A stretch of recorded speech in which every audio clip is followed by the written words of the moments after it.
দারুণ একটা নেট ডিজাইনারের শাড়ি দেখাচ্ছি, পুরোটাতে এরকম করে নেটের উপর এমব্রয়ডারি করা। এই যে পুরোটাতে এরকম করে সেম এই কাজটা যেটা দেখা যাচ্ছে, অ্যান্ড এটার উপরে স্টোন ওয়ার্ক করা এই পার্লের সাথে, পুরো শাড়িটা একই। এই যে এখানে কিন্তু সব স্টোন, সো এটা পরার পর এরকম কিন্তু এটা সামনাসামনি যেরকম চিকচিক করছে সেটা বোঝা যায় না। বর্ডারটা স্ক্যালপ অ্যান্ড ফুল শাড়িটা same. Just look at this,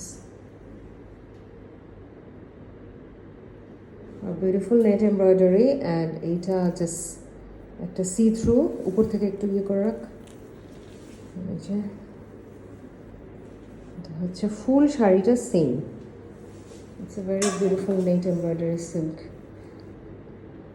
net সিল্কের মধ্যে জাস্ট সিল্ক এর জন্য, বিকজ সিল্ক হলে এটাতে একটা একটা পশ একটা লুক আসে, একটা গ্লেজ আসে। ম্যারমারা টাইপের নেট না এটা। Look at this. Sewn and embroidery. It's a very beautiful one. Thank you.